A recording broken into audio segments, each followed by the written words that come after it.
Hi, this is Reverb Audio, and I guess today it's Kintaro and not Janos because he has taken my seat. So I guess he will be answering the questions I'm in the comments. So today I'm going to take some time and answer the comments in a video to my video, which was the latest one at the moment I'm talking. It's the Cube Audio FC8 hooking up the internal wires to the Voigt pipe cabinet. So I'm looking at the comments and I go to the oldest and go work from there up. And Jimmy Dean asked, commented, insulation, airborne fibers, polyfill. So it was very brief, but I suspect that he is asking about or, or voicing concern about the polyfill in the void pipe as the filling material on the top, and that's because the polyfill can break down, get into the air, and cause lung irritation. So it's not the best idea to leave it loose. So how did I address this issue? So basically, uh, in the void pipe there is a extremely little amount of polyfill, so much less than what people put in base reflex cabinets. There's about like two, if you have like a pair of socks, like 2 or 3 pair of socks size worth of polyfill. That is extremely little, and I stuffed them up there over 20 years ago, and I've been there for 20 years, and I lived with the cabinets for 20 years, breathed in the same air as they were in the room, essentially for all of those thousands or tens of thousands of hours in the past 2 decades. And I've been cleaning them regularly, never ever found a single fiber in the port, and I haven't developed any respiratory issues. Nelly neither. She also breathed the air for 2 decades, and no zero respiratory problems here. I have cats for over 10 years. Neither of them developed any allergies to fibers.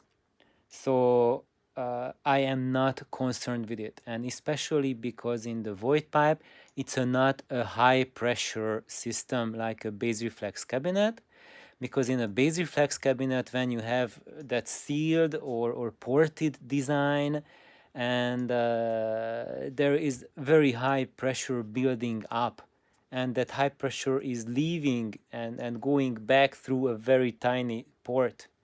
And so on the inside you have the polyfill that is getting pulverized, and there's a very high speed air movement in and out that's just shuttling all the broken down products.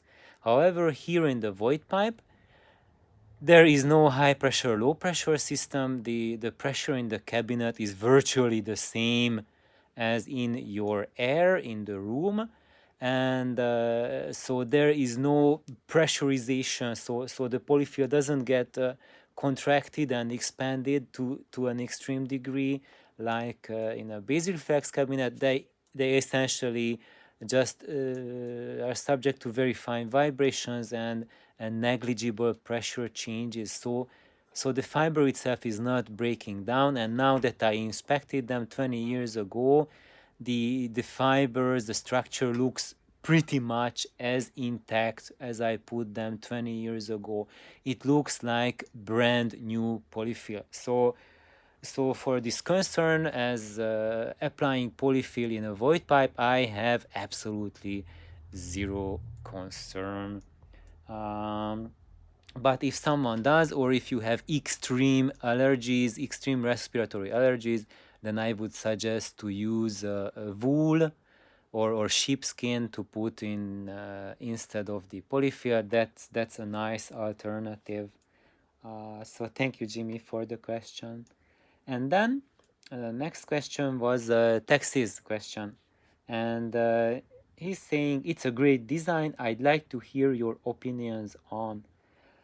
So So Voigt pipes, I think they are the most amazing loudspeakers ever.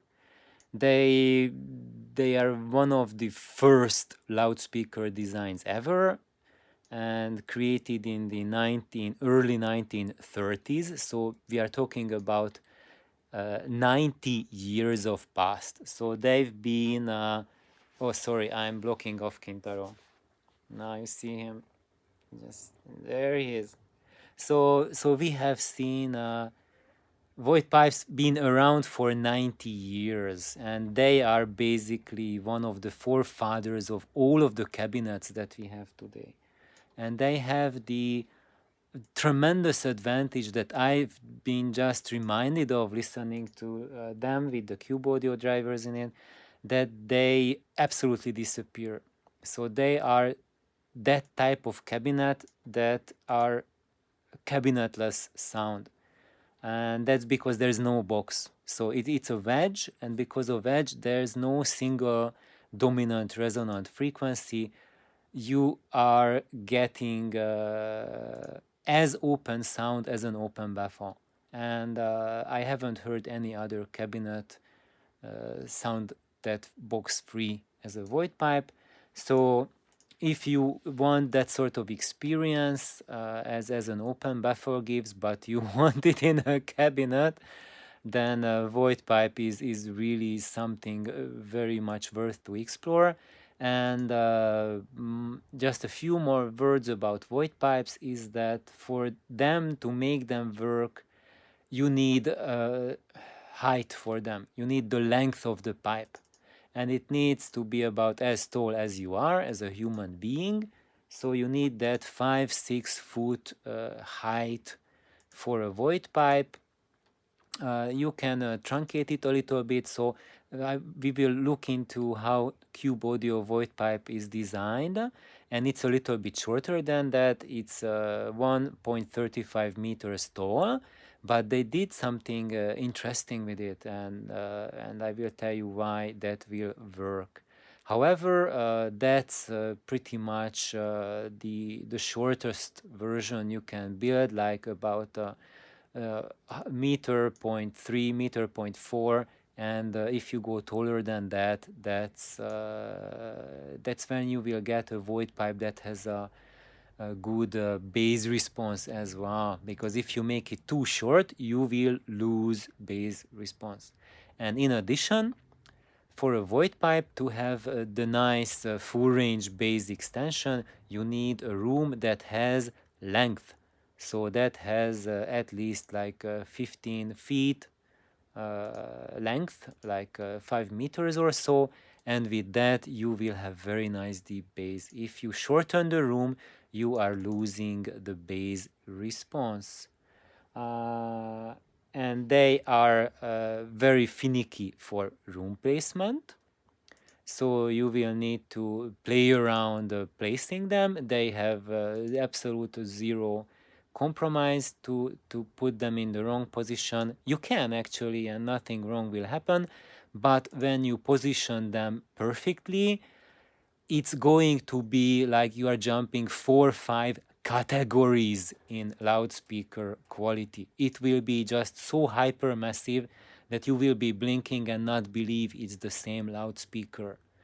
So that's why I'm saying that it's really worthwhile to play around with them. When I first built them, it took me 1 year to find optimal placement for them, and even, you know, I considered myself an audio buff even at those times. But when I finally found perfect position and the skills how to place them, that truly made a tremendous difference. And 29 commented, very good advice for speaker builder. All these little things add up to a big difference. Thank you, 29. And that's why I'm making these videos, just to give you some hands-on experience, and to show that it's not something that cannot be done. Everyone can do what I'm doing. It's just very easy tools that you need, not much. And it's fun. It's a lot of enjoyment. And as you've seen, I did it in my room, the all that work. So if you don't have a wood workshop, don't despair. You can do it in your room, and it cleans up pretty nice afterwards. So that's not an issue either. And then Brendan McCarthy commented, "Hi Janos, I am going to order the Cube Audio drivers and have a go at making the cabinet. You used pine in order to get as close to spruce. Would something in between, such as maple or a Brazilian hardwood, be possible in reducing prohibitive costs, but potentially improving the sonic characteristics of a pine speaker?"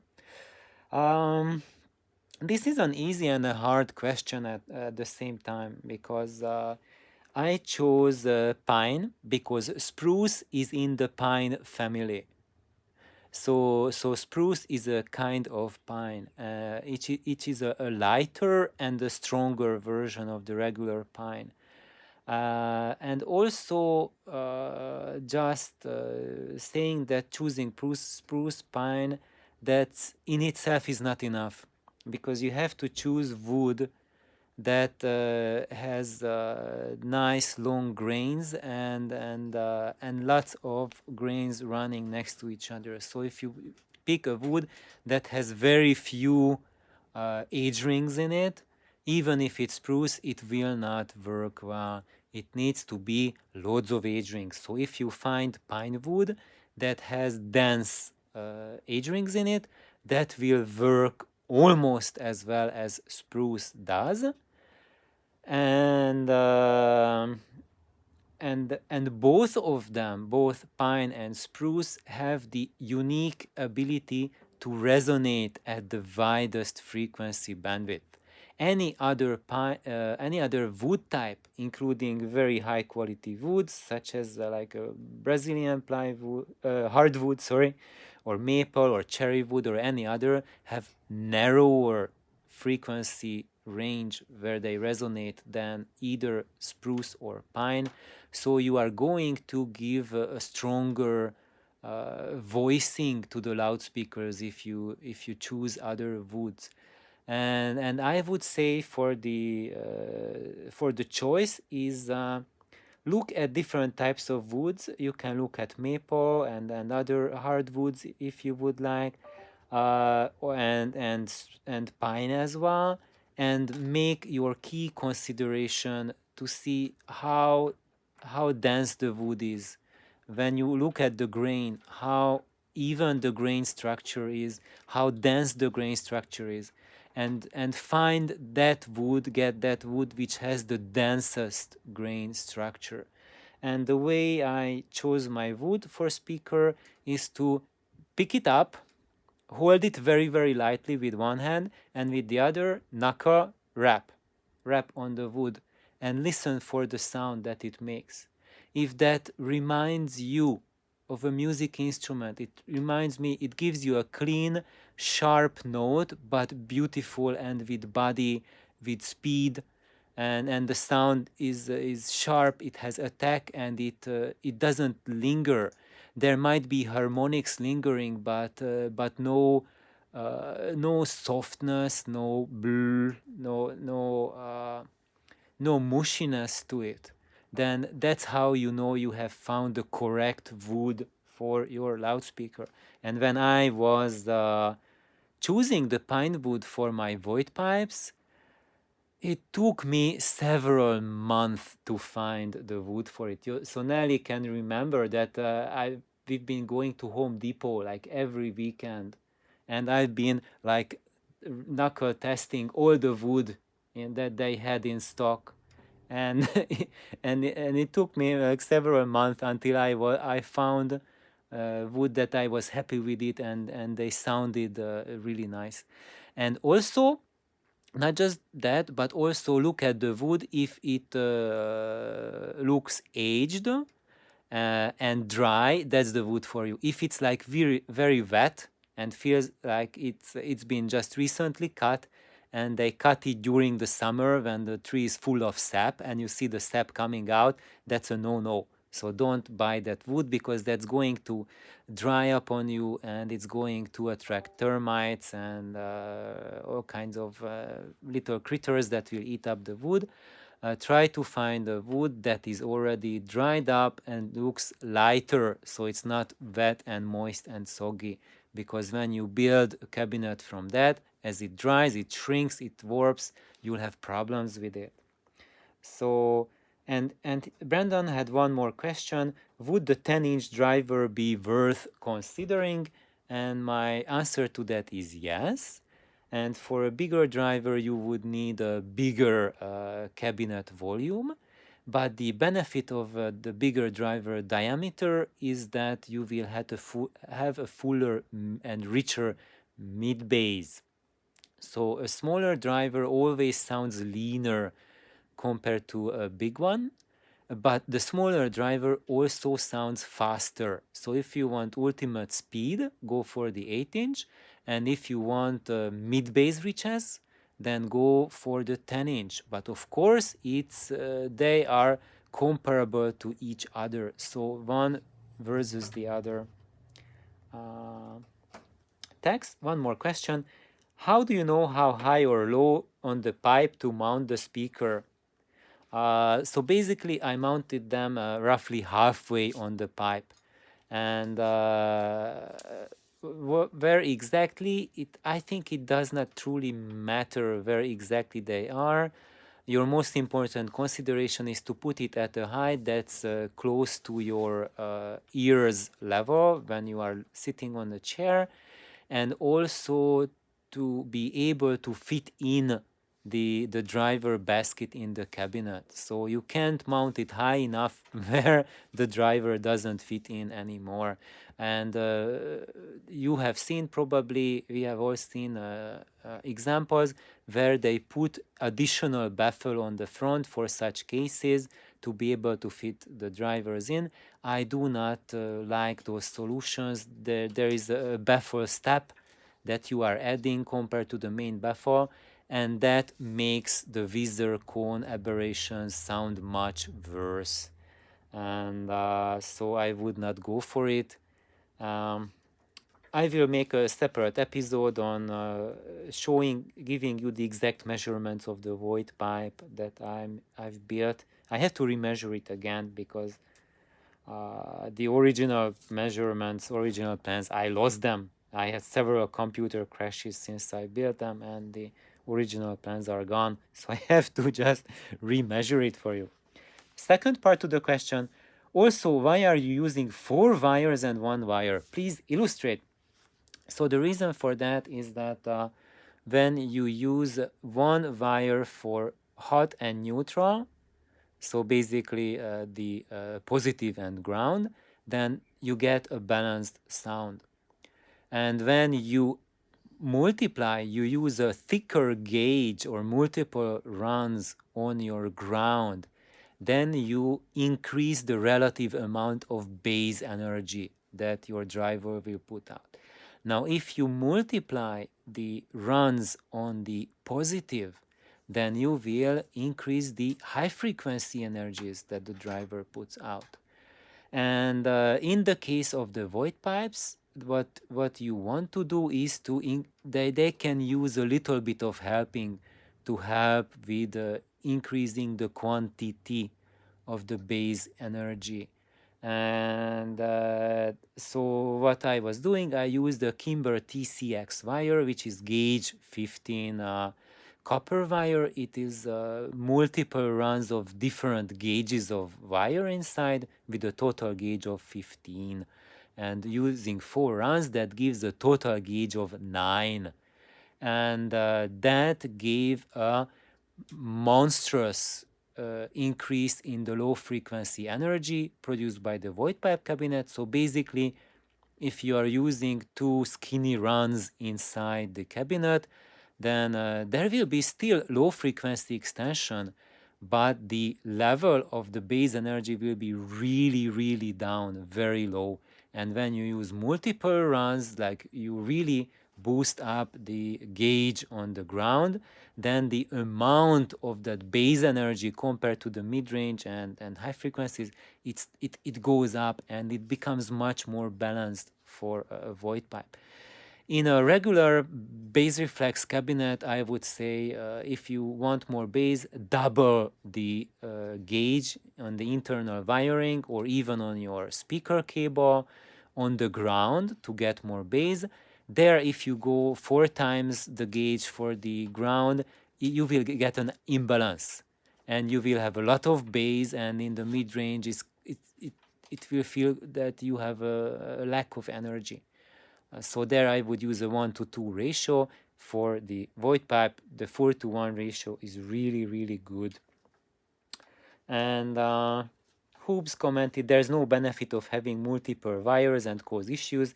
I cannot confirm that. My experience was that it is of primary, it is a huge benefit in the Voigt pipe, but he is totally right. If I would quadruple the runs on a bass reflex cabinet, yes, that would cause issues already.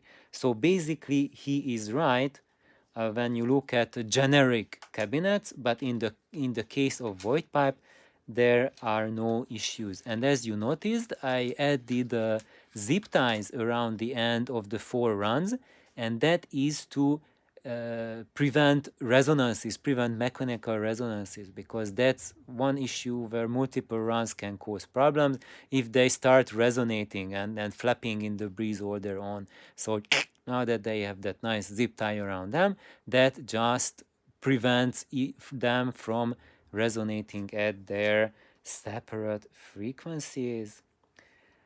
And Nick Pantazzi also commented, thank you, Nick, that looking beautiful so far, János. Can't wait to hear your impressions of the cube audio drivers in your Voigt pipes. And I think by the time you will be watching this video, my first impressions will be already out. And as I see, my time is really up. We are past 20 minutes. Kintaro has turned to his other side. So thank you for joining in. Thank you, Kintaro. And have a nice day, everyone. Thank you for your fantastic questions and comments. Bye-bye. Oops.